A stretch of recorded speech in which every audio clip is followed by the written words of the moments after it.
empezado a trabajar o a conversar sobre lo que son las nociones de empresa, de empresario, de fondo de comercio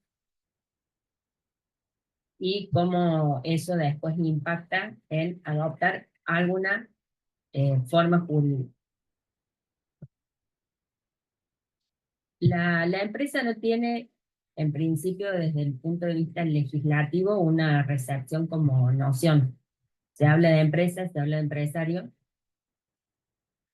Hay regímenes legales que referencian a la empresa o que referencian al empresario, pero no hay una noción o una definición o una conceptualización jurídica de estas situaciones. Sí son definiciones o nociones que se han estudiado desde el punto de vista de la fenomenología económica. ¿Mm? Sí, y esto, ahí se escucha mejor, perdón. Bueno, les decía que tanto la empresa como el empresario, como nociones, no tienen una recepción desde el punto de vista legal, como definición. Sí podemos encontrar definición de contrato, sí podemos encontrar definición de muchas cosas, pero no de empresa o de empresario. Eh, Estos conceptos o estas nociones o estas ideas sí se han estudiado y se han tratado de definir o de conceptualizar desde el punto de vista de la fenomenología económica, ¿m? Desde lo que sería el estudio de las ciencias económicas en general. Como toda definición, como toda noción, hay tantas como autores o personas que han escrito sobre el tema deciden dar, ¿sí? Son todas absolutamente válidas. Las más aceptadas es que la empresa es la manera de organizar los factores de producción y que el empresario es la persona que dirige esa empresa, ¿sí? Es como son las nociones más aceptadas, pero también son las más, eh, digamos, básicas. ¿Mm? También podemos hablar de la empresa como una organización humana y ya nos vamos adentrando a nociones más sociológicas. Eh, Podemos hablar del empresario no solamente como persona física, persona humana, ¿sí? Sino como aquel conglomerado o aquella entelequia que dirige todo el grupo. ¿Mm? ¿Sí? ¿Han escuchado hablar de las DAOs? ¿Han leído hablar de las DAOs? Bueno, son formas organizativas que no necesariamente tienen a un empresario, persona humana por atrás. ¿Mm?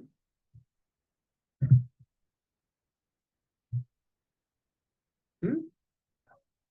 Las DAO son formas asociativas mucho más modernas, así que ya las vamos a ir estudiando más adelante. Por ahí, como ahora ustedes son más tecnológicos, están con las cripto, están con todo ese tipo de cosas, pensé que por ahí habían escuchado algo relativo a esto, ¿sí? Pero no nos desviemos de eso, simplemente les estoy tratando de hacer entender de que todas las definiciones tienen su, digamos, lado positivo y por otro lado dejan un montón de cosas afuera. O sea, es un recorte epistemológico por sí mismo, por ende son todas válidas, ¿sí? Eso es lo que quiero que tengamos en cuenta y mientras más estudiamos, más dudas tenemos sobre las definiciones, sobre las nociones, sobre los conceptos, porque es lo que nos va haciendo cambiar de opinión sobre cuál es nuestro objeto de estudio. Sí está claro que la empresa y el empresario tienen alguna regulación legal en su actuación. ¿Mm? Por ejemplo, cuando estudiamos las normas del derecho laboral, se habla mucho de la empresa, se habla mucho de la solidaridad que se le atribuye a las empresas, se habla del empresario, se habla del como equivalente empleador, ¿sí? Pero no tenemos esas definiciones. Por otro lado, empezamos a tratar de entender cuál es el ropaje jurídico que le queremos o que pretendemos darle a esa empresa. Y ver necesariamente si cuando le decimos algún ropaje jurídico, como puede ser una sociedad, necesariamente tenemos que tener una empresa dándole ese ropaje. ¿Mm? Es decir, si se necesitan mutuamente o si se puede, podemos tener sociedad sin empresa y tener empresa sin sociedad. Creo que ambas eh, preguntas se responden afirmativamente y también se pueden responder negativamente. Y no es que no les esté queriendo dar una respuesta clara, sino que no la hay. No, no es una ciencia exacta esto. Entonces podemos tener una sociedad albergando una empresa, pero también podemos tener una sociedad sin que necesariamente exista una empresa actual, sino que pueda llegar a albergar alguna idea de empresa a futuro. ¿Mm?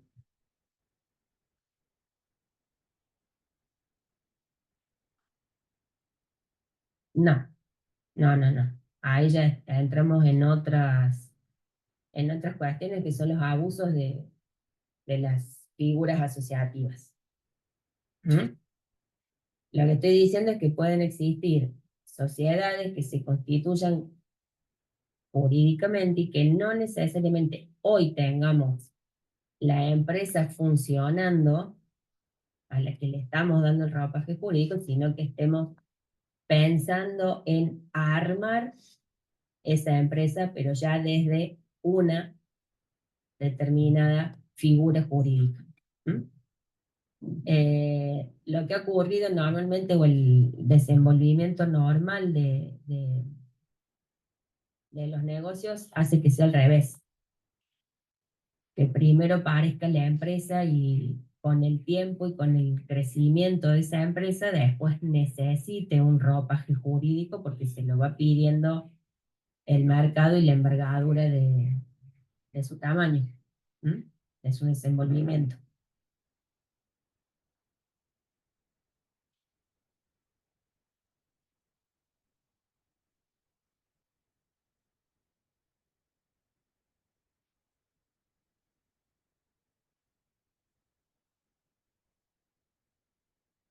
No necesariamente frente al Estado.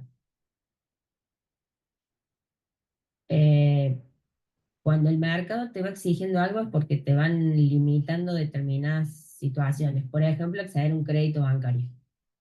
No es lo mismo que vos busques un crédito bancario como empresario individual que lo busques como una sociedad anónima. ¿Sí? Va a cambiar rotundamente el monto de lo que te van a prestar y de lo que te van a exigir como garantía. ¿Sí? Al respecto. O sea, los beneficios económicos son relativos. Tendríamos que definir a qué le llamamos beneficios económicos. Porque a veces los beneficios económicos se consiguen no cumpliendo con ninguna legislación vigente. ¿Sí?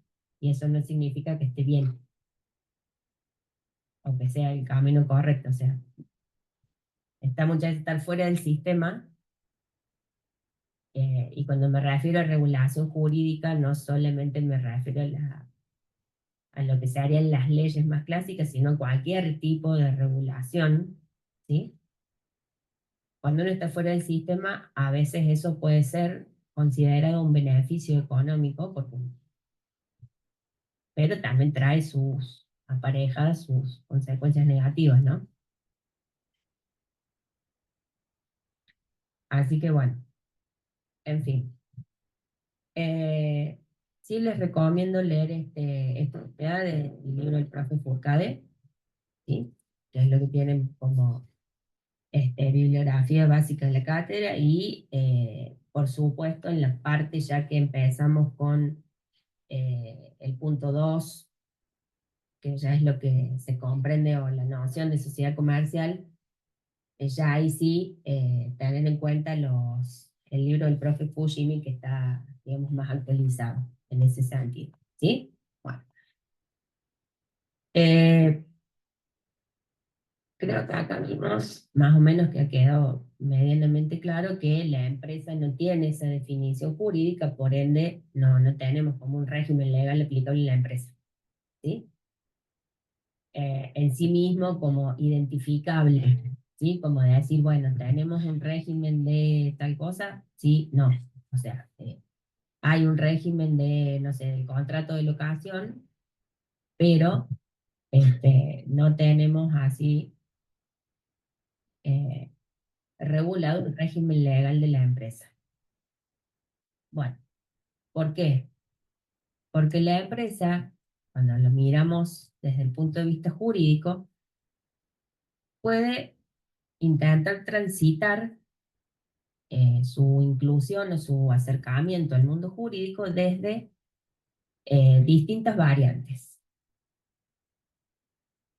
Las dos grandes variantes es intentar hacerlo a través de lo que sería una figura contractual, ¿m? Negocial, es decir, un contrato que no genere un nuevo sujeto de derecho, que no genere una persona jurídica, que no genere una sociedad, o intentar darle una forma personificante, tratar de que sea una sociedad, de que sea una fundación, de que sea una cooperativa, etc. Esos son como los dos grandes caminos, ¿m? Que no invalidan el no elegir ninguno de los dos y funcionar como un empresario individual. ¿Estamos? No le, porque, a ver, cuando hablamos de una figura contractual o de una figura personificante, ya como que nos vamos haciendo la idea de que estaríamos siendo varios los involucrados en esta cuestión. El empresario individual no necesita,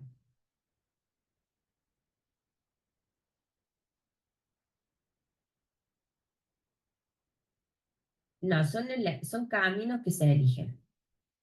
No es que uno pone por encima de la persona jurídica, no.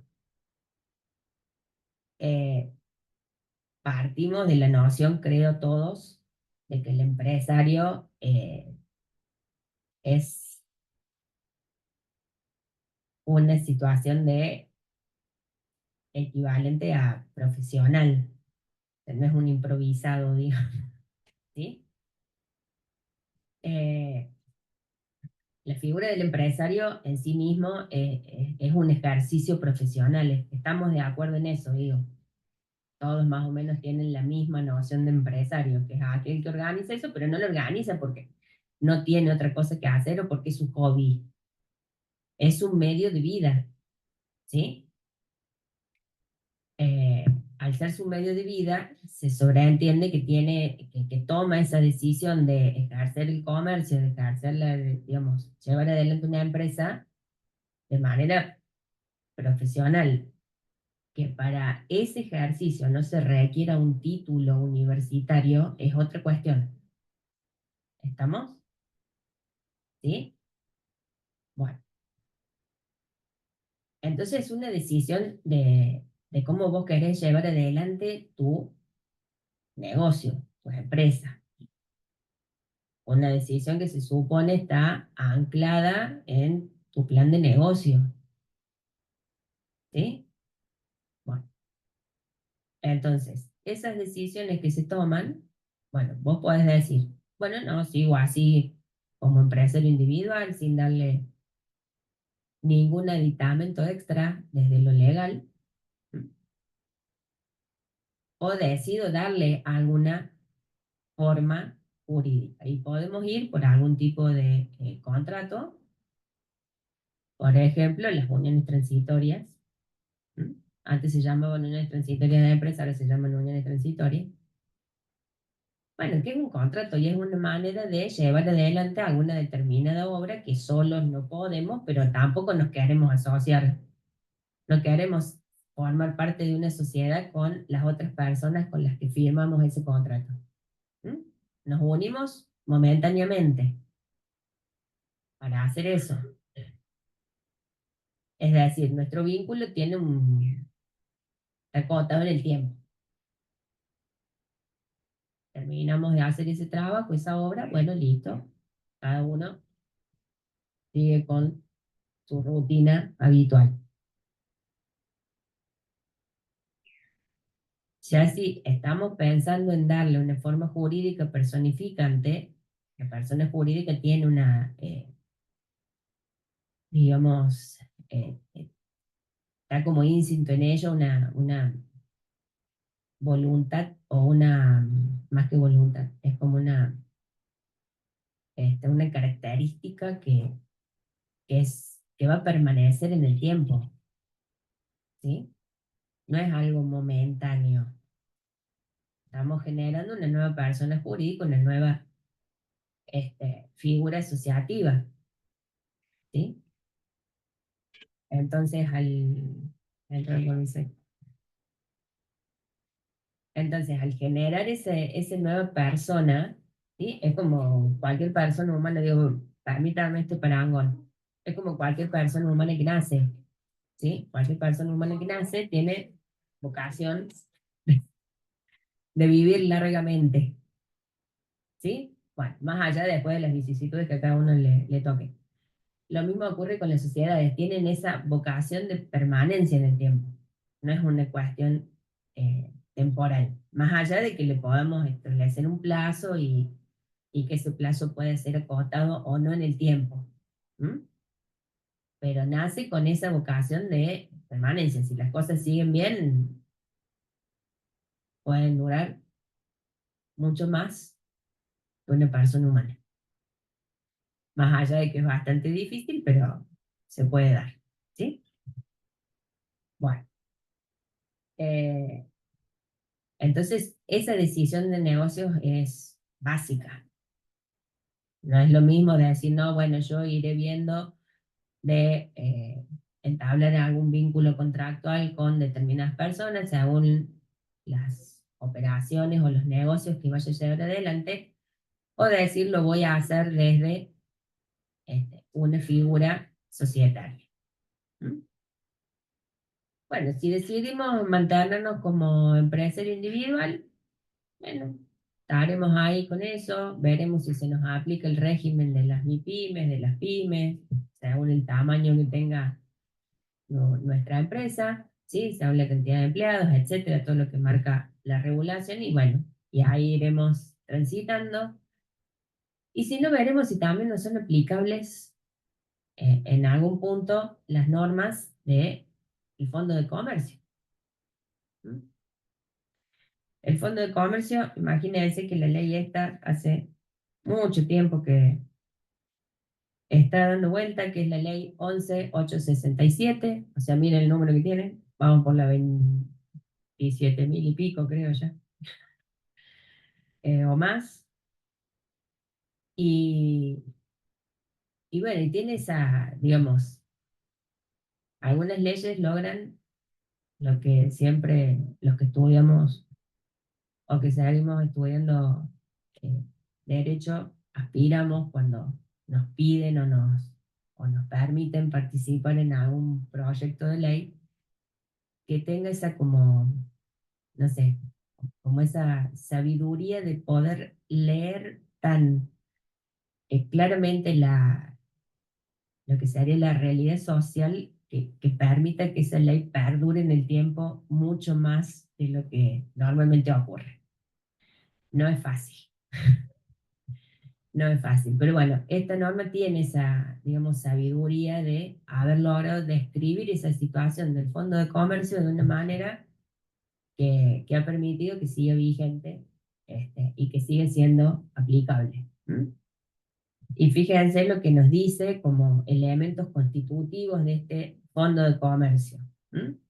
nos habla de el establecimiento comercial como equivalente al fondo de comercio. ¿Sí? ¿Y qué nos dice? Las instalaciones, existencias en mercaderías, el nombre y la enseña comercial, ¿m?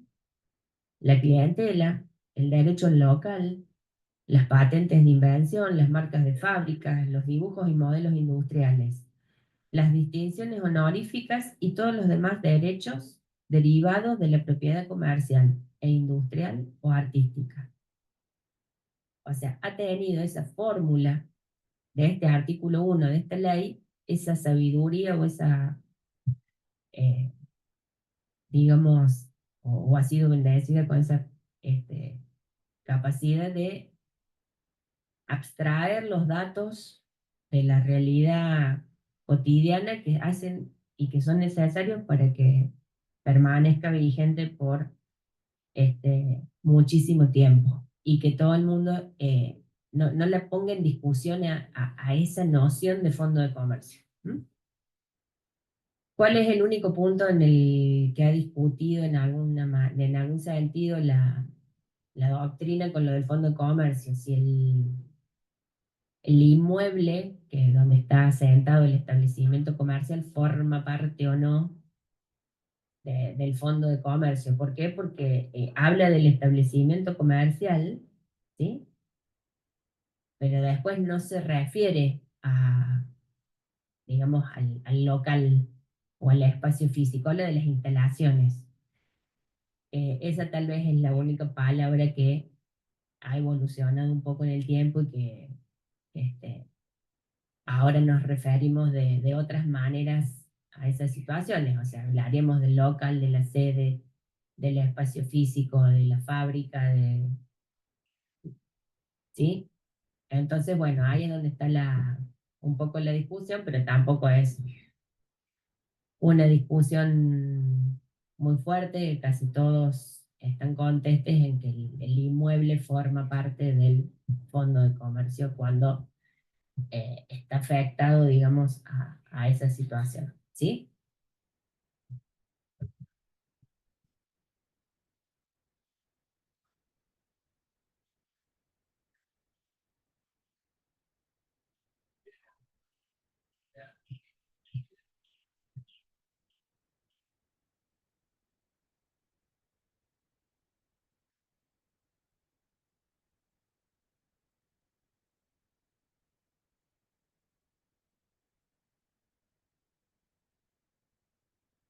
Claro, lo que pasa es que todo depende de qué hablemos cuando hablemos de fondo de comercio, o a qué lo estemos aplicando. Si lo aplicamos al kiosco que está funcionando en, no sé, la habitación que da a la calle o en el garaje de la casa del kiosquero, es una situación, ¿sí? Ahora, si lo aplicamos a la fábrica de o a la panadería que tiene un local, o sea, que tiene un inmueble y que construyó un local sobre ese inmueble específicamente para el fondo de comercio, si vos consideras que el inmueble no se incluye en la transferencia del fondo de comercio, bueno, te puede cambiar las reglas del negocio y el precio, exactamente, ¿sí? O sea, todo hay que ver en qué situación fáctica lo estamos aplicando, ¿sí?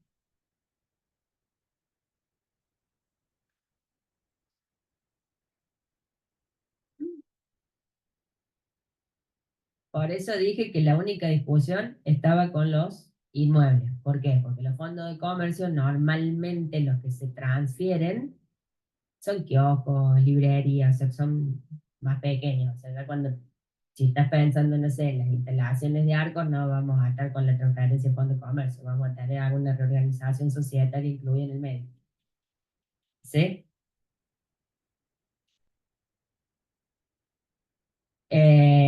Habría que verlo ahí, depende, pero no. Salvo por la vigencia, si está vigente el contrato que tenga que de alguna manera asegurar que vos puedas seguir ahí. No, es que ahí no es un subarrendamiento. Se hace una sesión de contrato. Ujú. Por eso te digo que ahí depende, bueno, depende cómo venga la, la situación. ¿Sí? Ujú. Bien. Bueno, con eso más o menos eh, nos vamos adentrando en esta situación, ¿no? Bueno, yo les pido simplemente que refuercen la lectura de todo esto. Ya les dije con el libro del profe Furcade y con el libro del profe Fushimi en la parte que sigue. Bueno, Profe, entonces, ahí ya, sí, sí, sí, te escucho. sí, Sí, sí. ¿me escucha ahora? Dice el libro que los inmuebles no pertenecen al Fondo de Comercio. Y bueno, porque el profe Tampoco los, Furcade tomó postura por una. claro, tampoco los créditos y las deudas. Bueno, ya, aquí digamos, el propio Furcade toma partido por una de las posturas. Si ustedes estudian también de algún otro autor puede seguir otra, ¿sí? Por eso les digo que ahí es donde está la eh, cuestión de discusión de qué consideramos que queda incluido. No, son posturas. Por supuesto que en el momento que hacemos la transferencia, ¿sí?, del Fondo de Comercio son situaciones que debemos dejar claras de alguna manera, ¿sí? Para que no haya ningún tipo de inconvenientes en este sentido, ¿sí? Bueno, pero fuera de eso, seguimos con este tema de la creación de la empresa y lo que sería este plan de acción, digamos, por dónde vamos. ¿Sí? Bueno, nosotros acá en esta materia eh, no nos adentramos mucho en el eh, estudio de cuando decidimos seguir funcionando como empresario individual este, o sin ninguna de las alternativas que les dije al principio, sino que nos enfocamos más bien en estudiar cuando decidimos o adoptar la forma contractual, ¿m?, o la forma personificante. Bueno, por eso es que, por ejemplo, nosotros a partir ya de la unidad 2 y lo que sigue de esta unidad empezamos a analizar qué cosa. Analizar la figura de la sociedad. ¿Por qué empezamos a analizar la figura de la sociedad? Porque dentro de esa vía personificante, la sociedad es la especie o la figura más relevante de todas las que nos permite nuestro ordenamiento jurídico. Después todas las otras las vamos estudiando después. Más adelante también vamos a estudiar el tema de los contratos asociativos. ¿Mm? Los contratos asociativos son precisamente las figuras que regulan esta manera contractual de encarar la forma o el ropaje jurídico de la empresa. Cuesta un poco o bastante aislar el concepto de sociedad de la noción de empresa o desvincularla completamente. ¿Mm? ¿Por qué? Bueno, por la misma definición que trae la ley de la sociedad. ¿Mm? Por eso es que cuesta tanto.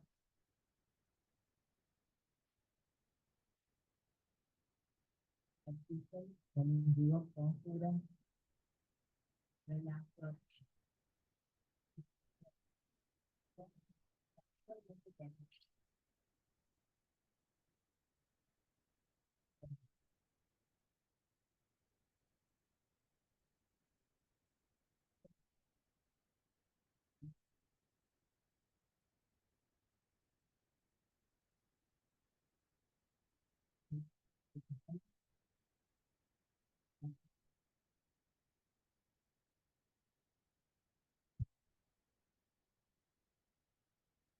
¿Me escuchan ahí? No, no, me están diciendo. Ay, papas que sí. Gracias. Bueno, por ahí ya arranque, vamos, con una forma de tarea. Por ejemplo, la ley de apoyo al territorio emprendedor nos trae la figura de los ASA.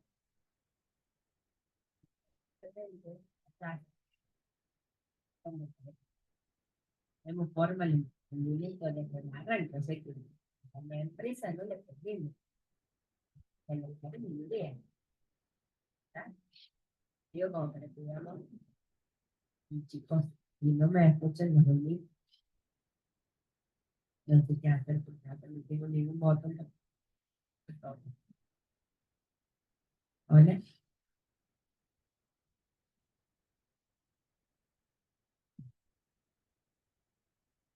me cambiaron. A ver, voy a ver de probar. Mejor. ¿Me escuchan mejor ahí? ¿Eh?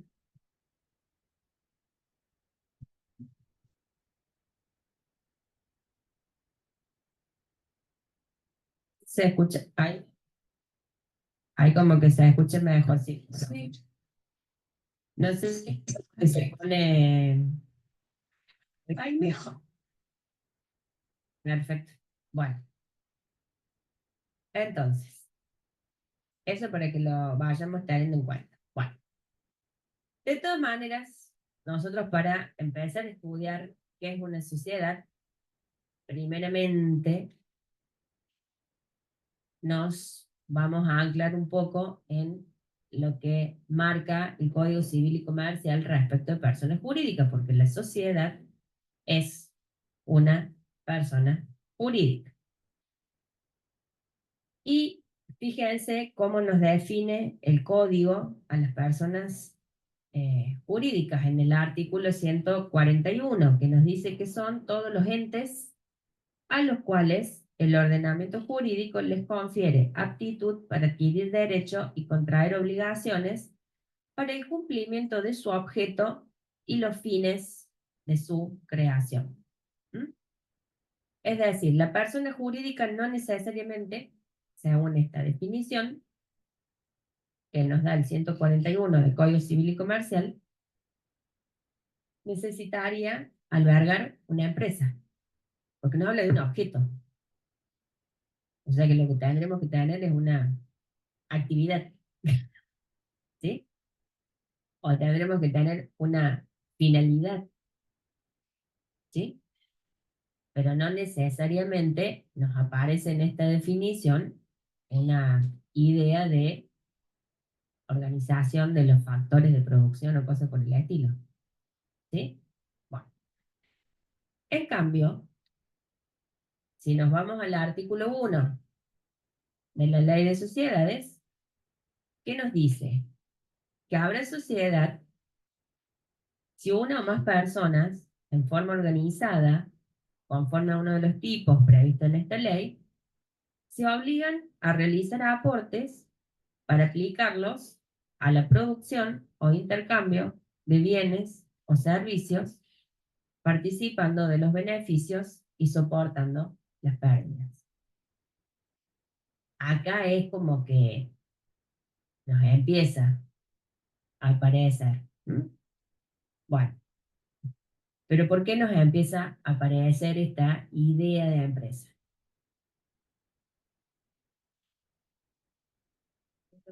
Vuelvo a leer lo que dice. Se obligan a realizar aportes para aplicarlos a la producción o intercambio de bienes o servicios. Pero ¿quiénes se obligan a realizar aportes? Las personas o la persona que le da origen o que crea la sociedad, ¿sí? O que la funda, digamos. Pero ¿quién sería el que tiene que aplicar esos aportes a la producción o intercambio de bienes o servicios. La misma sociedad a través de alguno de sus órganos, específicamente el órgano de administración. O sea, en realidad necesitamos la empresa o le estamos marcando algún límite de actuación al administrador de para qué tiene que usar esos aportes que se han hecho, el destino de esa dotación patrimonial inicial que necesita toda persona jurídica. ¿Mm? Bueno, esas son las grandes preguntas. De todas maneras, es difícil, digamos, eh, separar la noción de sociedad de la noción de empresa, no por esto que les acabo de leer, sino por lo que vimos antes, cuando habla de que en forma organizada, la organización ya nos está llevando a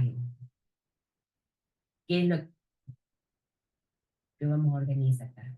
Si nos queremos poner un poco más amplios, más sociológicos, y bueno, estaremos hablando de una organización humana para un fin determinado, eh, pero a la vez, esto que parece muy bonito, y que por ahí terminaríamos siendo, no sé, una fundación, una asociación, cuando tenemos que diferenciarla de esas figuras, claramente la sociedad tiene una finalidad, digamos, de lucrativa, una finalidad de renta, por ende, ahí es donde nos aparece necesariamente que esa organización, por más que la querramos ver como una organización humana dirigida a un fin, pero ese fin es obtener algún rédito con lo que invertimos. Y entonces ahí necesariamente nos aparece la actividad productiva. Y si nos aparece la actividad productiva o la intermediación de servicios, eh, ¿cómo hacemos eso si no organizamos los factores de producción? ¿Me entiendes? Bueno,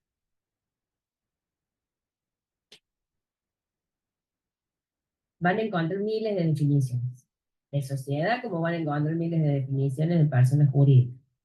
¿Está claro? Bueno, ¿a dónde está el punto de, como para saber, digamos, si estamos bien, estamos mal? Bueno, vuelvo a insistir, todas las definiciones son válidas. El tema es que al tener definiciones legales, no podemos dejar de conocer lo que dicen las definiciones legales. ¿Sí? Uno las podrá criticar, podrá estar de acuerdo o no, lo que sea, pero tenemos que saber lo que dice. ¿Mm? Bueno. Eh, el Código Civil y Comercial de la Nación tiene todos estos articulitos que no son tantos, ¿sí? Porque vamos del 141 al 167, que es necesario que ustedes los lean, los, los conozcan, ¿sí? 167. Muchos de ellos vamos a encontrar como una réplica en la Ley General de Sociedades. En realidad lo que parece réplica de la Ley General de Sociedades es al revés. De la Ley General de Sociedades fueron tomadas por el Código Civil y Comercial, por eso tenemos esas normas equivalentes, pero lo que sí tenemos que comprender hoy con el Código Civil y Comercial vigente es que los artículos 141 y 167 forman o contienen las disposiciones generales aplicables a todas las personas jurídicas, sean sociedades, fundaciones, cooperativas, consorcios de propietarios, etc. ¿Sí? a todas las personas jurídicas, inclusive a las sociedades. ¿Mm? Bueno, para las sociedades estatales también. El Estado en sí mismo tiene personalidad jurídica, pero es otra cosa. No es sociedad, no. Es persona, sí, pero es persona jurídica pública. Pero no tiene, no se transforma, no se disuelve. Tiene un régimen especial, ¿sí? Bueno, eso se estudia en el derecho público, no acá en el derecho privado. Pero se aplican a todas las personas jurídicas estas normas, ¿sí? Bueno, sobre todo las privadas. Entonces, ¿qué es lo que nos va a pasar acá? Con la Ley General de Sociedades, sí vamos a tener esta situación de que tenemos algunos artículos que de la vieja Ley de Sociedades Comerciales se generalizaron al incluirlos en esta parte del Código Civil. Entonces, hay alguna diferencia de redacción, ¿sí? Por eso lo del Código Civil y Comercial es ley general, lo que tenemos en la Ley General de Sociedades, por más que diga ley general, es ley especial o ley particular. ¿M? O sea, es como que esto marca que se le aplica al otro. Bueno, de todas maneras, ustedes al estudiar ciencias económicas no van a ser torturados por los que nos torturan a nosotros en la abogacía con esa solución del conflicto o integración legal en estos casos. Eh, pero bueno, el tema funcionaría así. Lo que está en el Código Civil se puede aplicar a las sociedades comerciales, por más que también esté regulado acá, en la medida que lo que dice la Ley General de Sociedades no sea como una particular, digamos, como que no haya algo más específico, ¿sí? Por ejemplo, cuando ya vamos a entrar a leer, porque tenemos que hablar de la inoponibilidad de la personalidad jurídica, tenemos el artículo 54 de la Ley General de Sociedades eh,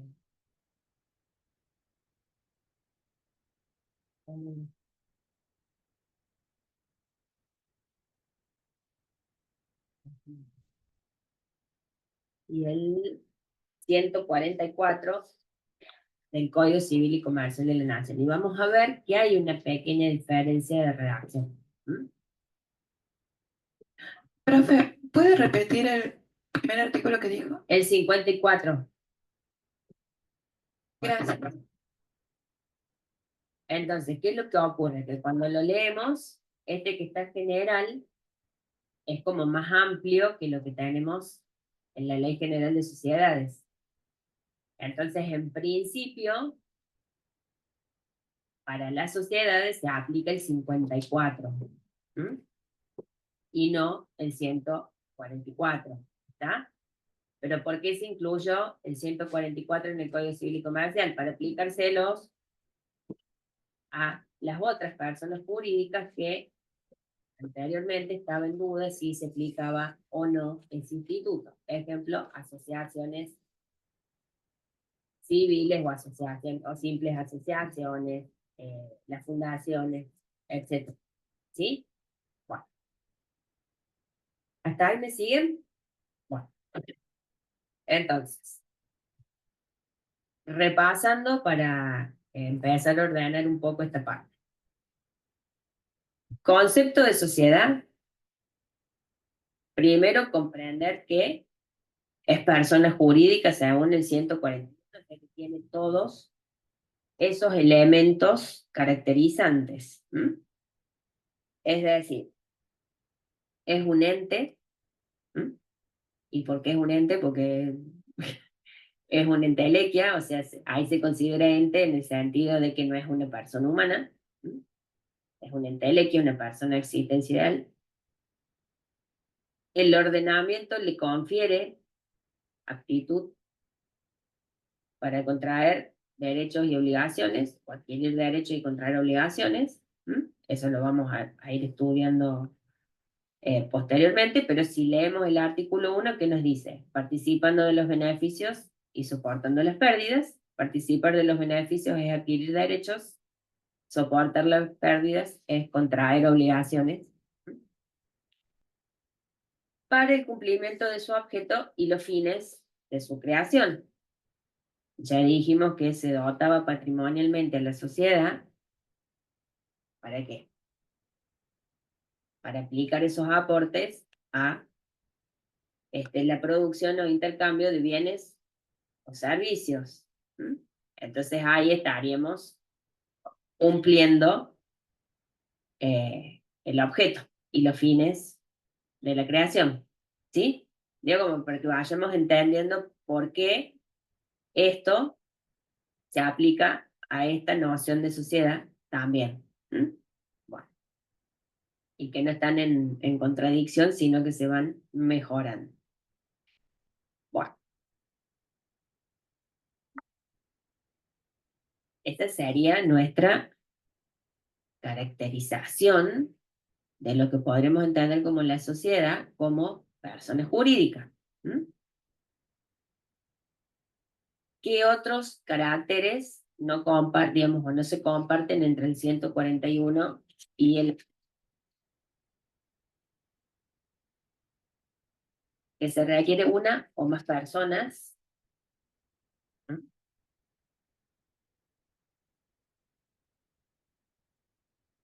Al hablar de una o más personas, nuestro régimen legal está receptando las sociedades unipersonales o denominadas unipersonales, es decir, las que están conformadas por un único socio.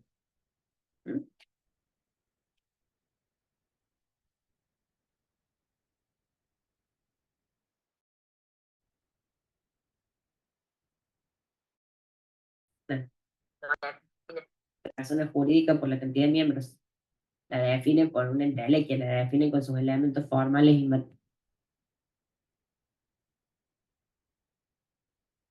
toma ese dato principio caracterizante. Bueno, nos habla de la forma organizada, que eso no lo dice el 141,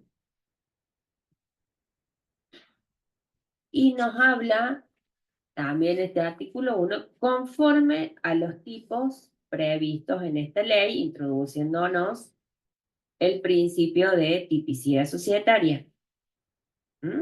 Es decir, que tenemos que adecuarnos a alguna tipología de las que están previstas aquí.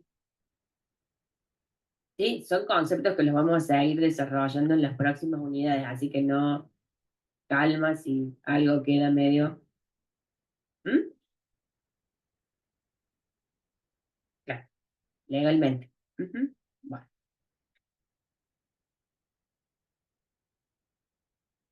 ya eso lo vamos a ver más adelante. Por ahora vamos identificando ya algunos que quedan en suspenso que se terminan de comprender en la unidad 2 o en las que siguen. Existe una obligación de dotar patrimonialmente a la sociedad, por eso hablan de los aportes, y la aplicación de esos aportes.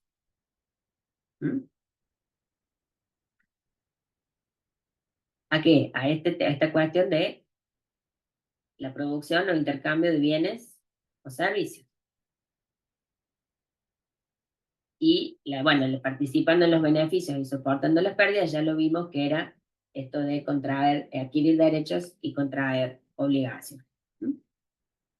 Esos serían los elementos como caracterizantes de la sociedad. Como esto es una clasificación, ¿sí? Si ustedes leen distintos autores, incluso el mismo profe Puta, de capaz que dice otra cosa. ¿Por qué? Porque cada uno de nosotros, cuando queremos explicar un tema y cuando efectuamos una clasificación, tratamos de ser los más claros posibles y de tener una finalidad que puede ser siempre, digamos, de transmitir el conocimiento lo más fácil y ameno posible. Pero no deja de ser una clasificación. Entonces, si ustedes leen otros libros u otros autores, puede que difieran en estos elementos caracterizantes. ¿Mm? ¿Por qué? Porque los clasifiquen de otra forma, porque los denominen de otra manera. No significa que esté mal. ¿Está claro? Así que en ese sentido, de eso se trata, estudiar una carrera universitaria, uno va leyendo distintas cosas y vamos formando la nuestra. O sea, nuestra clasificación, nuestros elementos caracterizantes. Y que tal vez coincidamos con algunos en una cosa, en otros con otra, pero no es que está ni bien ni mal. ¿Está? Lo que no podemos hacer es desconocer lo que dice la ley. Ese es nuestro único límite. ¿Mm? Bueno, ahora bien, esta sociedad unipersonal de la que venimos hablando, el segundo párrafo de este artículo 1 nos marca así un límite o nos pone otro elemento caracterizante para cuando somos sociedad unipersonal. ¿Por qué? Porque nos dice que solo se podrá constituir como sociedad anónima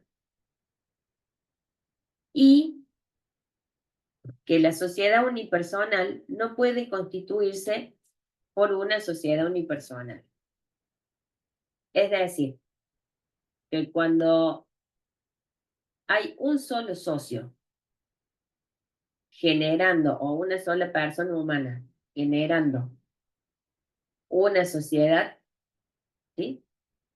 Esa sociedad que es unimembre, que tiene un solo socio, no puede a su vez adquirir la calidad de socia fundadora o de socia en otra sociedad unipersonal. ¿Por qué hacemos esto? ¿O por qué, digamos, cuál sería el sentido? Bueno, evitar lo que serían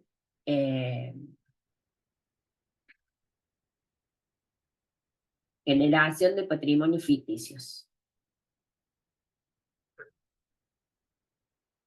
¿Y por qué digo que este sería? Esa es la finalidad. Porque nada nos asegura que la persona humana tenga con qué responder respecto de la sociedad unipersonal que creó, y si crea 5, no tiene limitación. ¿Está claro?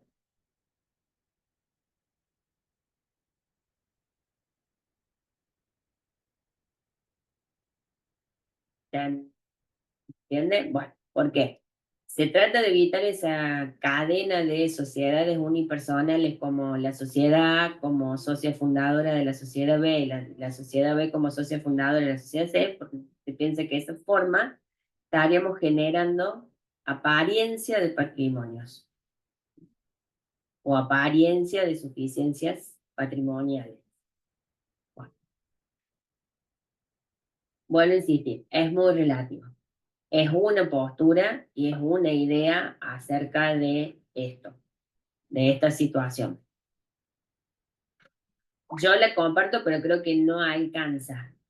Para mí también se debe establecer un límite en cuántas sociedades unipersonales puede tener una persona humana, porque de la misma manera que vos podés defraudar en cadena ascendente, podés defraudar en cadena horizontal, ¿se entiende? O sea, para mí no alcanza con ese límite, si lo que se busca es eso. Para mí el límite debe ser doble, sí.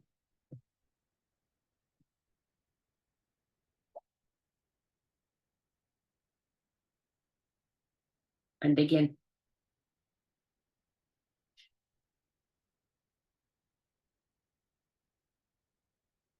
Sí, pero cumplir los requisitos y punto. Dar cuenta de que sí, sí, vos ya te vas a ir enterando cuando sigamos estudiando la ley, pero no, nada te va a garantizar eso.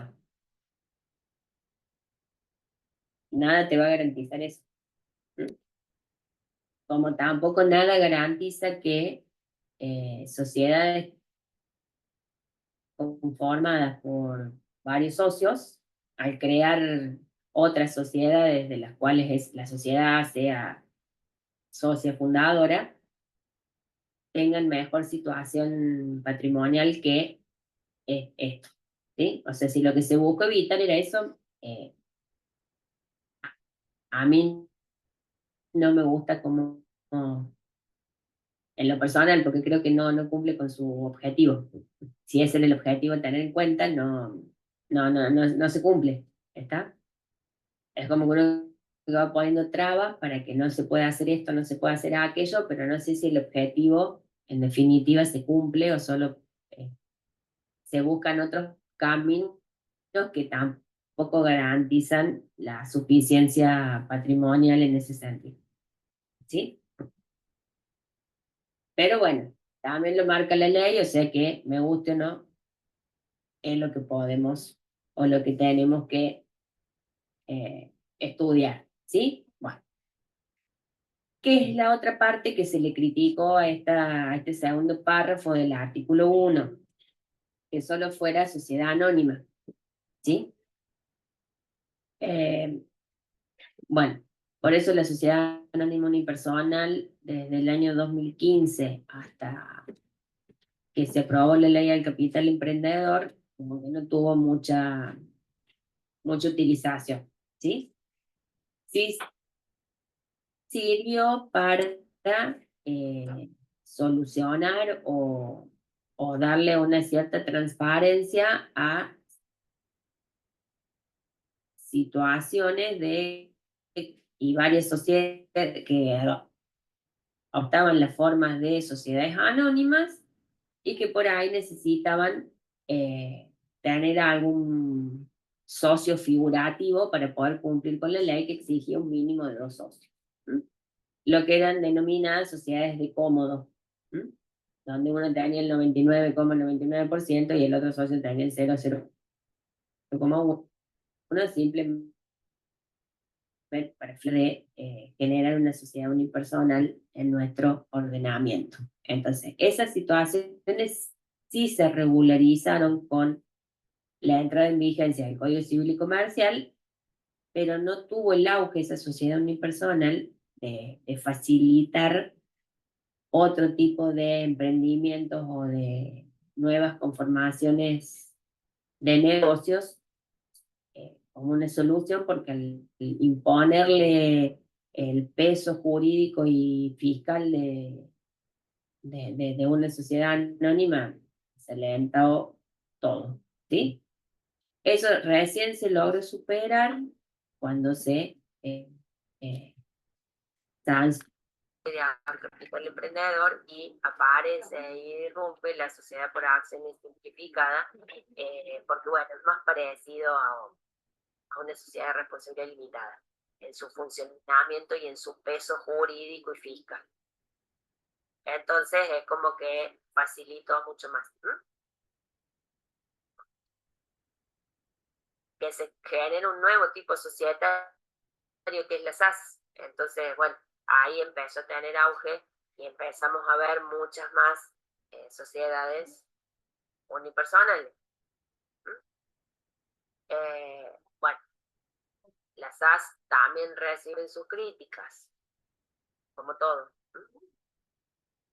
¿Por qué? Porque, bueno, eh, es como que muy fácil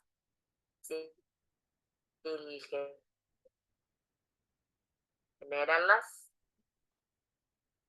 donde insolvencia o de quiebra rápidamente. Entonces, bueno, es como que ahí está la discusión. Es fácil generarlas, pero también empezamos a generar situaciones poco deseadas de que no prosperan las empresas que están albergando esas o esos emprendimientos, no prosperan exitosamente.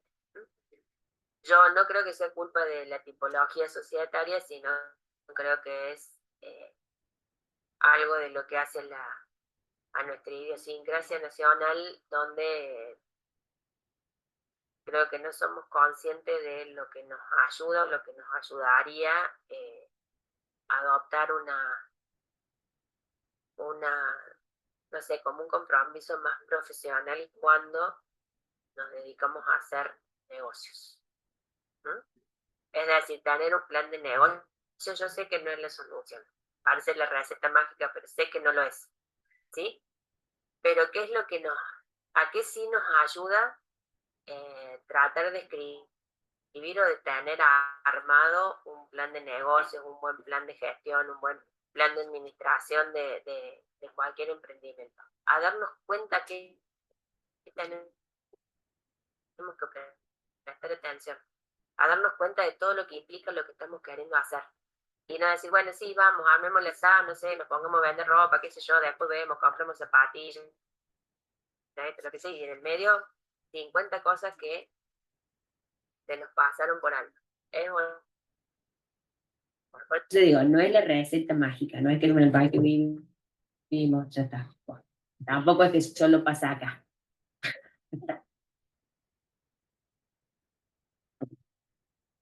Pero creo que sí, lo que nos ayuda en todas esas herramientas, esos instrumentos, es a darnos cuenta de lo que realmente estamos haciendo. Cuando empezamos a decir, necesitamos esto, necesitamos aquello, necesitamos tal financiamiento, necesitamos tal stock de cosas. En eso sí me parece que nos ayuda mucho tener esas cosas bien maduradas, esas herramientas bien maduradas, que por ahí no estamos acostumbrados a hacer eso. Pero bueno, son situaciones que se van dando. ¿Mm? Pero digo, no es culpa de la tipología societaria. No es que las sociedades que quiebran son sociedades anónimas o son SAS. Son empresas conformadas por seres humanos que sobrellevan adelante las mismas vicisitudes que llevamos nosotros como personas humanas individuales. ¿Mm? Y nada más, o sea, bueno, más allá digo, dejo al margen todo lo que son cuestiones rayanas en situaciones delictivas, ¿no? O sea, estoy hablando de lo que ocurre de buena fe, de lo que ocurre sin tener ánimo defraudatorio ni ánimo este, de lo que sea. ¿Mm? ¿Estamos hasta ahí? Bien. Bueno, esta noción de sociedad y de persona jurídica, bueno, viene evolucionando desde la época de los romanos, desde antes, qué sé yo, hasta acá. Bueno, ¿para qué nos sirve comprender esa evolución histórica? Para entender simplemente cómo han ido cambiando esos términos que se utilizan para tratar de definirlas legalmente o de conceptualizarlas doctrinariamente. ¿Mm? Eh, qué sé yo, por ejemplo. Las sociedades anónimas se llaman sociedades anónimas porque en su momento, allá lejos y hace tiempo, en la época del medioevo, el comercio era mal visto. Ejercer el comercio era mal visto. Ujú. Entonces, las personas de las familias acomodadas de la sociedad no querían saber nada con que su nombre fuera vinculado a una actividad comercial. Y entonces aparecen sociedades anónimas como aquellas que permitían que sus socios permanecieran en el anonimato. O sea, no se llaman anónimos porque sí. No, no eran empresarios anónimos en el sentido que le podemos dar hoy. O sea, en aquel momento era mal visto ejercer el comercio, era mal visto ejercer la medicina, porque, o sea, todas las cuestiones o sea, son cuestiones de idiosincrasias y prejuicios sociales de determinadas épocas. O sea, si lo pensamos con nuestra mente de hoy, no nos cierra. Bueno, pero por eso se llama sociedad anónima. ¿Sí?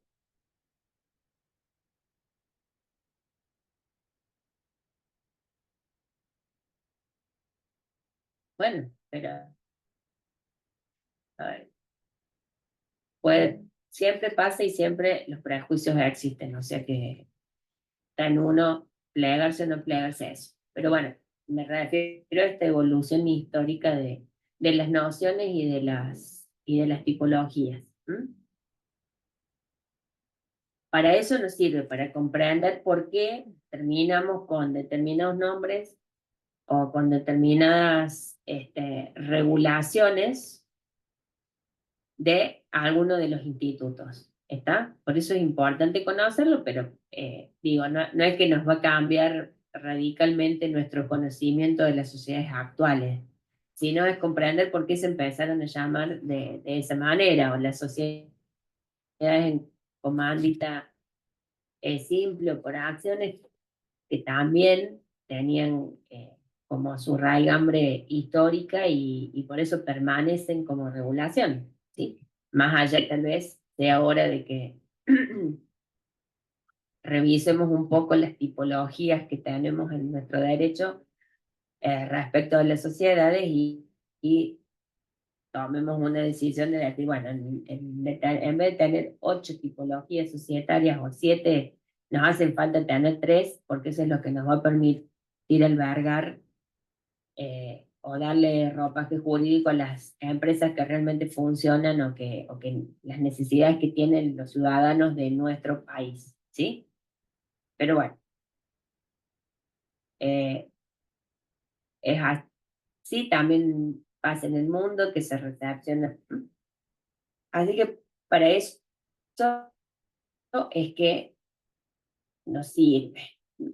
Bueno, después, respecto de lo que es la personalidad jurídica de las sociedades, acá sí ya empezamos con algunas lecturas del Código Civil y Comercial de la Nación. ¿En qué sentido? Bueno, que vamos a tener en cuenta el 142, que nos marca cuándo comienza, ¿sí?, la existencia de la persona jurídica privada, y que viene marcada por su constitución, es decir, por la celebración del acto de su constitución. En lo que respecta a las sociedades, podemos adicionarle la actuación exteriorizada a nombre colectivo, es decir, el actuar a nombre de la sociedad. No necesitan autorización legal para funcionar las personas jurídicas privadas, salvo aquellos supuestos que lo exijan. En el caso de las sociedades es una autorización genérica, digamos, porque simplemente cumpliendo con los requisitos e instando el trámite administrativo o judicial pertinente para lograr su inscripción, puede funcionar tranquilamente desde su constitución, ¿sí? ¿Estamos hasta ahí? Bien. Tienen personalidad diferenciada de los socios, que es lo que nos marca el 143 del Código Civil y Comercial. Esa personalidad diferenciada significa que esta persona jurídica, sociedad, va a tener su propio patrimonio, va a tener su propio nombre o denominación, va a tener su propio domicilio y sede, y va a tener su propia capacidad jurídica que es plena. ¿Por qué? Porque de la sociedad lo único que podemos decir es que no puede actuar por sí misma porque es un ente. Es decir, tiene una incapacidad de hecho, una incapacidad de actuar por sí misma. Pero sí lo va a hacer a través de sus representantes orgánicos. Y esos representantes orgánicos es como si actuara la sociedad. ¿Mm? No es un representante, no es un mandatario de la sociedad. ¿Mm? Es la sociedad misma la que actúa a través de ese representante orgánico. Pero en lo que hace la capacidad jurídica, la tiene plena. ¿Por qué plena? Porque no tiene ningún, ahí sí, cuando hacemos el parangón con la persona humana, no tiene ninguna situación, porque no le puede acaecer ninguna situación de ser menor de edad o de tener algún otro tipo de incapacidad que le genere, que se le sea trasladado a que requiera la existencia de un tutor o un curador o algún apoyo, que es lo que está previsto para las personas humanas cuando tienen alguna visa, las personas humanas y todos aquellos otros que estén previstos para las personas jurídicas y que no estén prohibidos por ninguna ley. ¿Mm? Es decir, no tienen ninguna personalidad precaria, ni ninguna personalidad limitada, ni ninguna cosa por el estilo. Pueden ejercer todos sus derechos. Eso también está receptado en el artículo 2 de la Ley de Sociedades, que nos habla de que la sociedad es un sujeto de derecho con el alcance fijado en la ley. ¿Mm?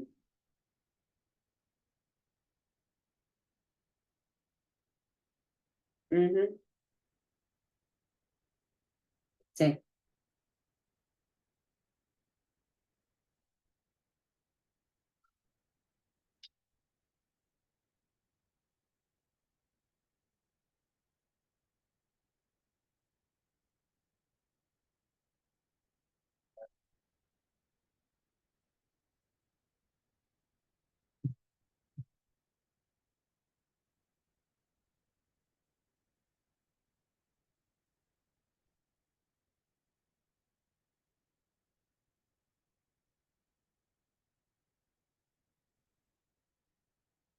El representante orgánico es representante orgánico. Acá estamos hablando de personalidad diferenciada respecto de los miembros que la componen, que son los socios.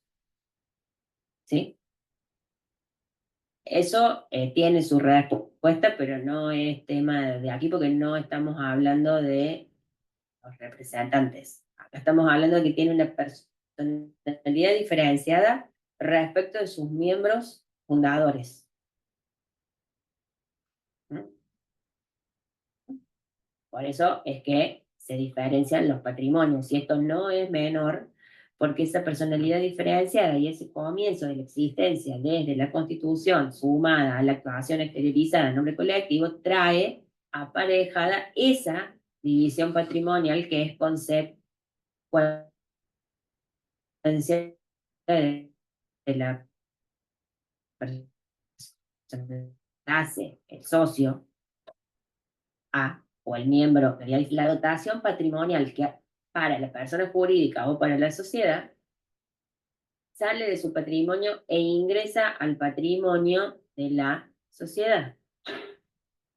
Por ende, si el socio A tiene 25 acreedores que al día siguiente le traban 25 embargos, esos 25 embargos no van a recaer sobre aquel bien que haya pasado al patrimonio de la sociedad, porque también se produce la división de deudas y la división de acreedores correspondientes. Y a partir de esa división patrimonial, que es el primer y más importante efecto de la constitución o del reconocimiento de la personalidad jurídica, a partir de ese momento eh, se produce la división patrimonial.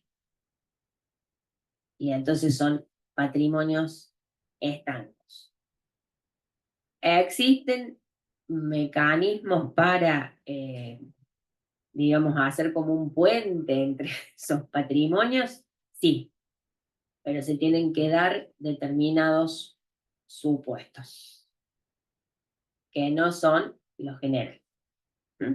El principio, digamos, el principio es ese. Se produce la división patrimonial, se traspasó patrimonialmente. ¿Sí?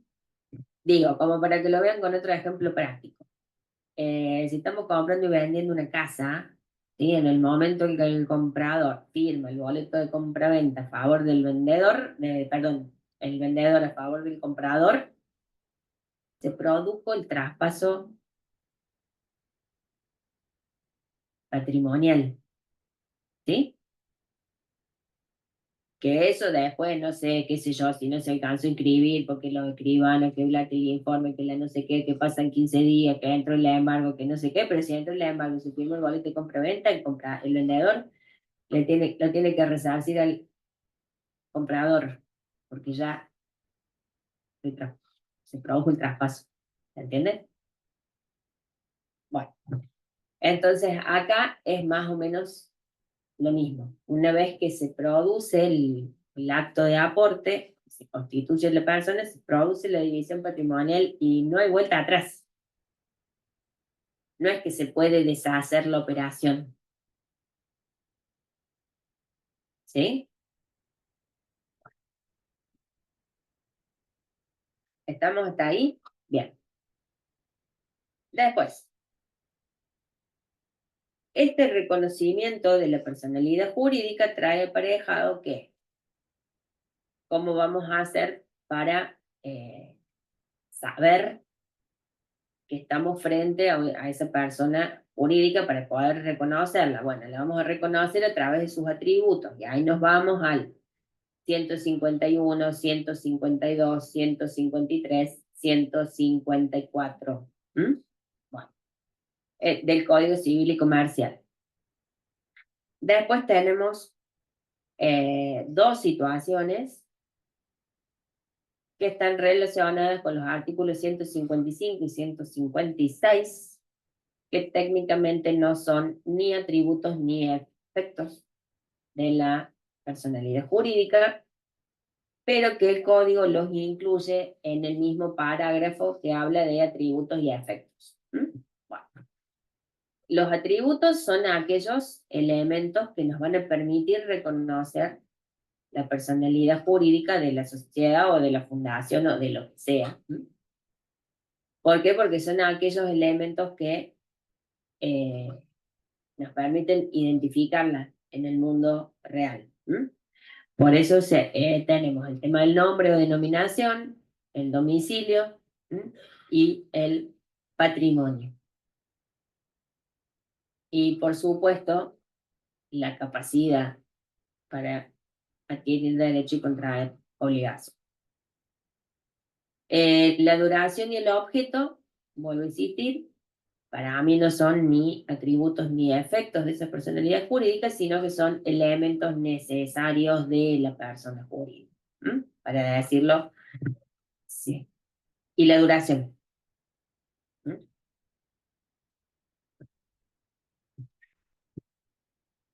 Sí, son elementos que hacen a la persona jurídica, pero que no son sus atributos. O sea, no, vos no vas a reconocer una sociedad por decir, bueno, hace 10 años que está constituida. No, no, no tiene nada que ver.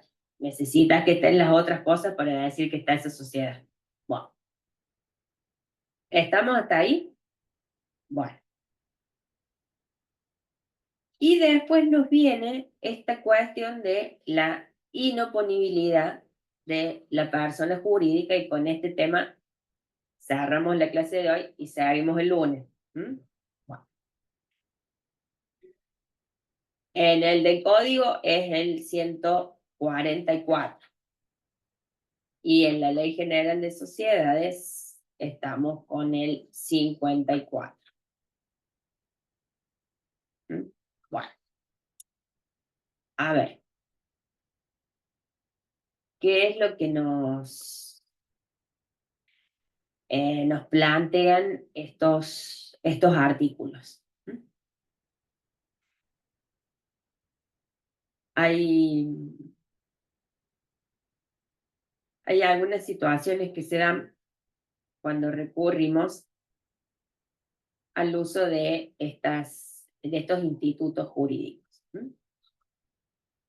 Como puede ser el abuso, el abuso del uso de la persona jurídica. o el recurrir a la persona jurídica como una manera de defraudar a terceros. Yo recién les acabo de explicar que el principal efecto del nacimiento, del reconocimiento de la personalidad jurídica y la división patrimonial. Entonces, imagínate que yo firme un contrato constitutivo de sociedad y me defraudo a los 25 acreedores que me estaban por embargar, meterme los 25 a embargo. Bueno, bueno, tema que bueno, hay que probar que fue con esa intencionalidad, pero bueno, existen diferentes cosas, o sea, existe el abuso de la personalidad jurídica,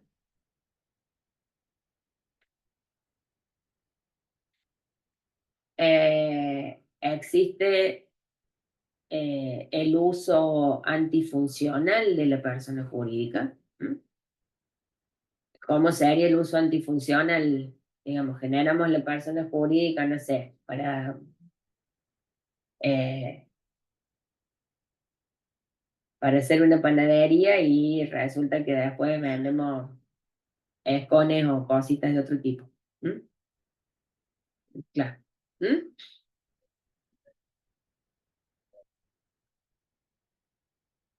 Exacto. Bueno, entonces ahí, digamos, es como un uso antifuncional, ¿sí? Porque no se notaría como un desvío, sino que hay una funcionalidad medio rara que le estamos dando a esta persona jurídica. Y después, lo que también existe es esta situación que nos permite manejar a nuestro antojo a la persona jurídica. Es decir, hacerle hacer a la persona jurídica lo que nosotros queremos, pero no como corresponde. Bueno, cuando ocurre eso entre las personas humanas, nos encontramos ante situaciones de violencia, entendido ampliamente, ¿sí? No me refiero a violencia física solamente, sino cuando obligamos a alguien a hacer algo en contra de su voluntad, así no esté, qué sé yo, si le apuntamos con un arma, no le estamos ejerciendo como violencia física, pero estamos ejerciendo una violencia que se percibe como física, ¿está? Bueno, o cuando amenazamos a alguien de generarle un daño a un ser querido o algo por el estilo, no es una violencia física, pero sí es una violencia que tuerce esa voluntad. Bueno, entonces, ante esas situaciones, que obviamente están rayando, están bordeando situaciones delictivas o reguladas incluso por el Código Penal en algunos casos, es decir, sancionadas por el derecho de diversas maneras, la ley ha previsto esta solución específica.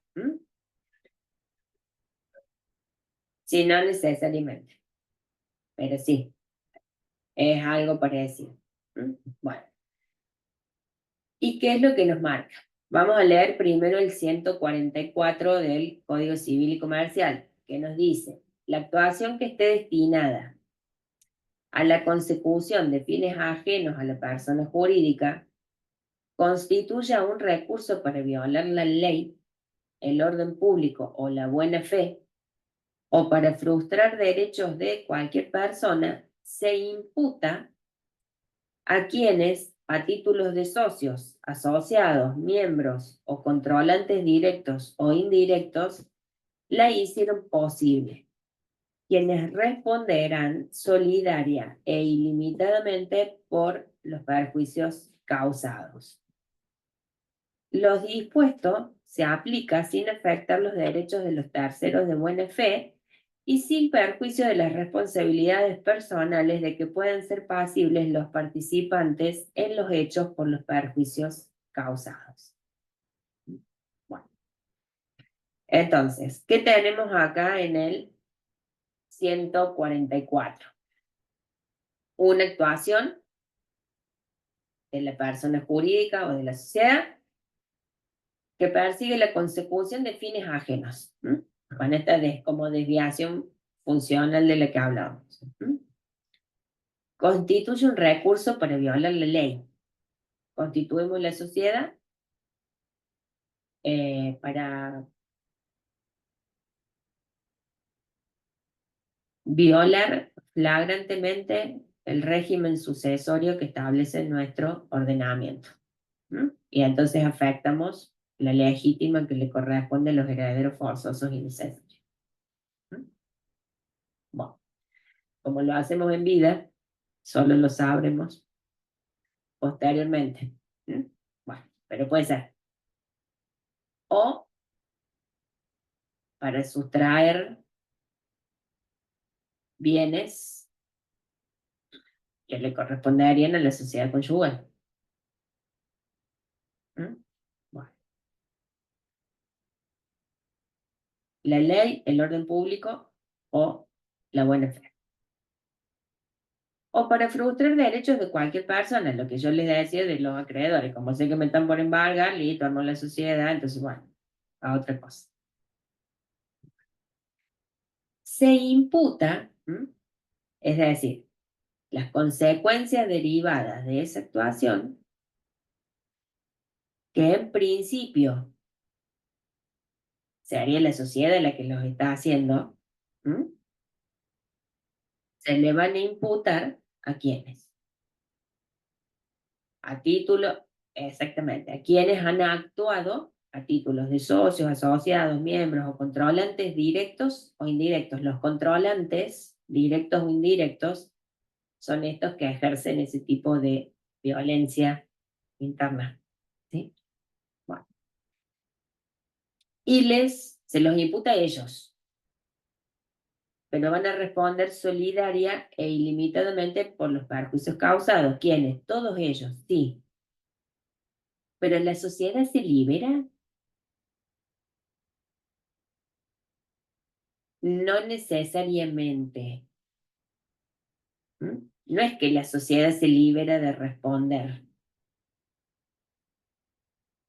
sino que probablemente la sociedad sea la primera que responde, por lo menos patrimonialmente, frente a estos damnificados y tal vez después tenga que salir a repetir esa suma erogada a todos estos que sí son los verdaderos responsables, pero insisto, no necesariamente la liberamos a la sociedad, hay que ver el caso concreto, ¿sí?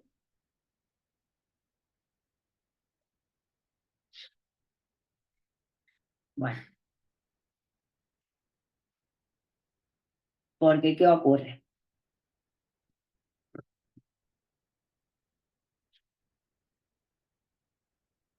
Vos podés tener terceros de buena fe, que son los que han, no, si la sociedad ha comprado o ha vendido algo, los terceros de buena fe son los que han comprado o han vendido, entonces vos esos derechos no los podés afectar. ¿M?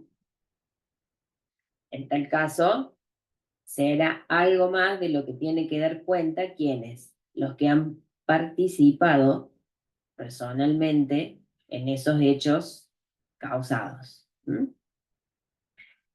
Es muy probable que cuando estás utilizando una figura personificante para frustrar derechos de cualquier persona, existan transferencias de bienes registrables. ¿Mm? Por eso te aparecen los terceros de buena fe. Bueno, le podés exigir que devuelva el inmueble.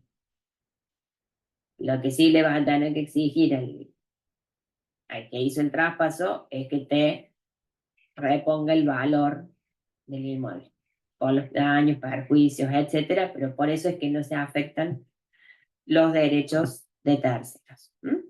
Bueno, fijémonos qué es lo que dice el 54 de la Ley de Sociedades. El daño ocurrido a la sociedad No, perdón, esa parte no, el tercer párrafo.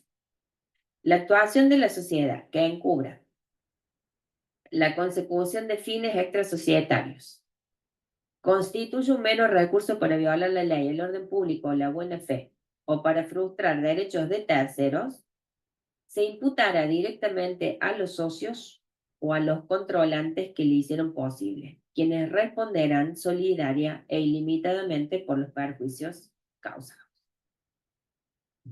No está idéntico. ¿Qué nos cambia?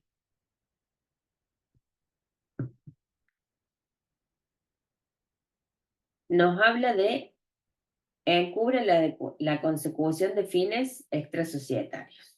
Bueno, acá hablamos de fines ajenos a la persona jurídica.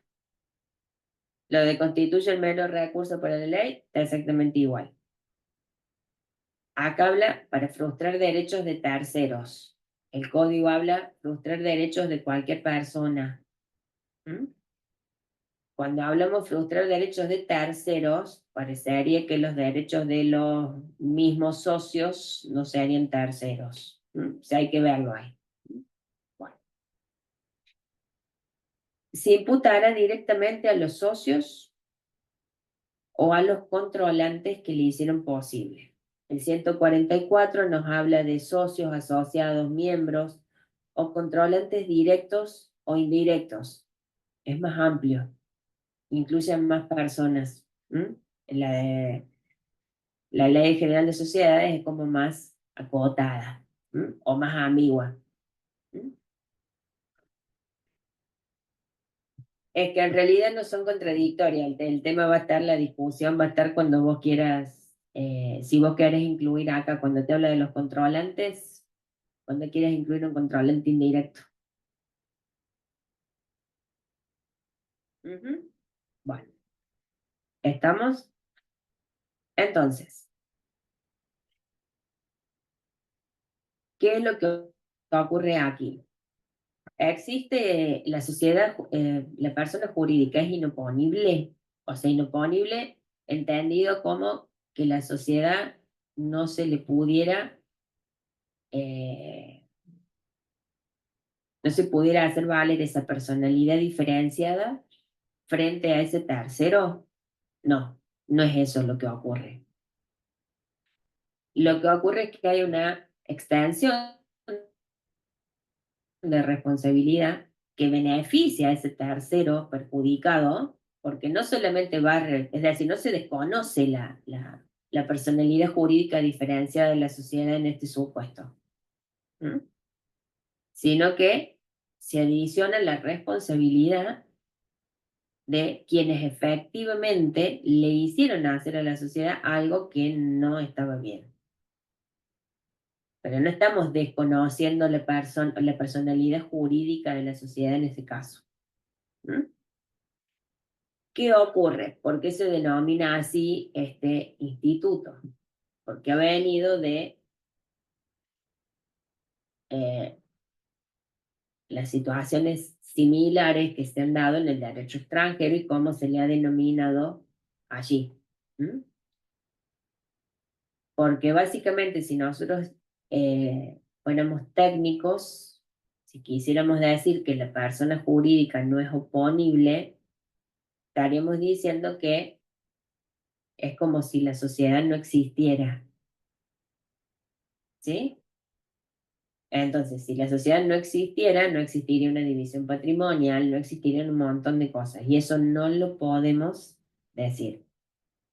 Entonces, técnicamente no es inoponibilidad, sino que es una imputación del acto directa a los que pensaron que quedaban amparados bajo esa figura de la sociedad. En realidad es inoponibilidad de la persona jurídica para los propios miembros, porque son ellos los que no pueden basarse en o ampararse en la figura societaria generada. ¿Sí? También se le denomina teoría del corrimiento del velo y bueno, todo un montón de cosas.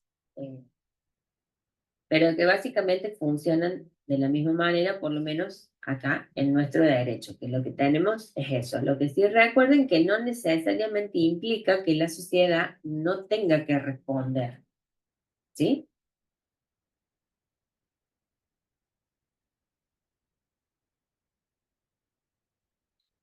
No, no, el tema del funcionario, yo te dije que eso no lo vamos a tratar en la clase de hoy porque es, a ver, yo lo que quiero que entiendan es que cuando actúa una persona jurídica, ¿sí? Incluso en estos casos, el tercero no tiene la culpa de que vos tengas malos administradores, que tengas malos socios, ¿sí? Bueno, entonces el tercero no tiene por qué correr con la suerte de lo que le toque por haberse topado con vos como sociedad, que tenés toda esta gente y que en algún punto vos podés haber permitido que toda esa gente actuara en tu nombre, generando la apariencia, porque si estamos hablando de sociedades de varios socios, ¿sí? Eh, si tenemos un mal administrador, ¿sí? No, no es que lo deja, la sociedad lo deja actuar solamente, son los socios que tampoco se preocupan de cambiarlo, si hay que cambiarlo, ¿sí? Entonces, en algún punto generan, la propia sociedad genera una legitimidad de la actuación de esas personas, incluso de los mismos socios, ¿sí? Entonces, por eso te digo, ahí no, vos no le podés hacer correr la suerte de esa situación al tercero diciendo, no, no, bueno, anda, arréglate vos con ellos, qué sé yo, bueno, no. La sociedad no se desliga completamente. Hay que ver el caso concreto, pero hay muchas situaciones, sobre todo cuando el desvío es esto del desvío antifuncional y todo lo demás, y bueno, probablemente el primero que tenga que salir a responder patrimonialmente sea la misma sociedad, que después pueda salir a demandar a su vez a quienes efectivamente hicieron las cosas y cobrarle lo que le tuvo que pagar el tercero, es otro cantar, ¿sí? Pero acá el principal, digamos, protegido es el tercero damnificado, ¿sí? O sea, acá lo que existe es técnicamente que se adiciona un responsable solidario, que es el que efectivamente hizo, pero ¿ante quién se adiciona? Ante el tercero damnificado. ¿Mm? ¿Estamos?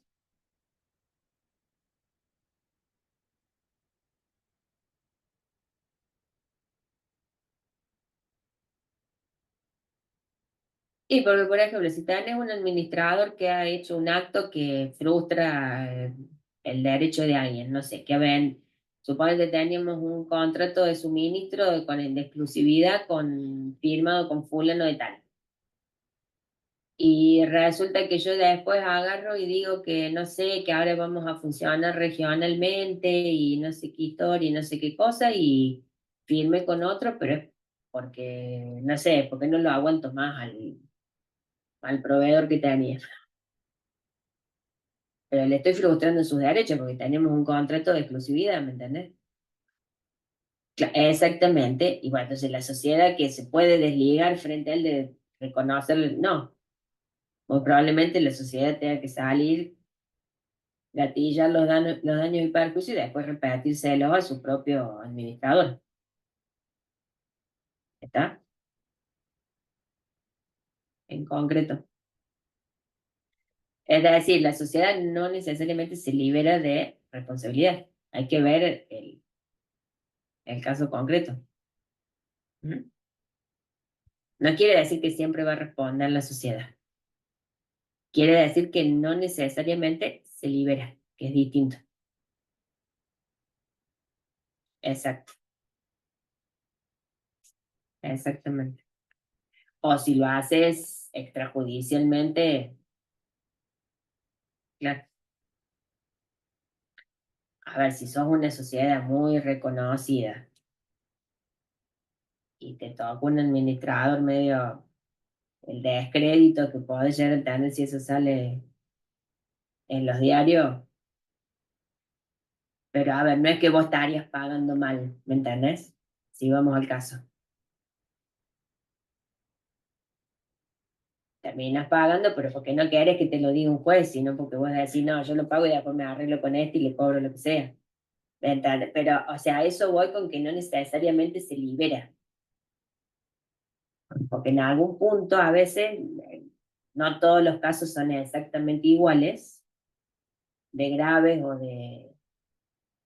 o, o de delictuales, entonces, bueno, por ahí es lo que deciden entre las partes, pero por eso se habla de responsabilidad solidaria, no solamente, no es responsabilidad solidaria entre los intervinientes solamente, sino con la misma sociedad.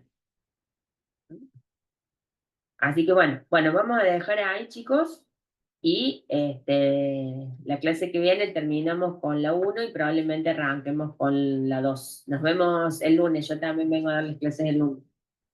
Gracias, profe. De nada, buen fin de...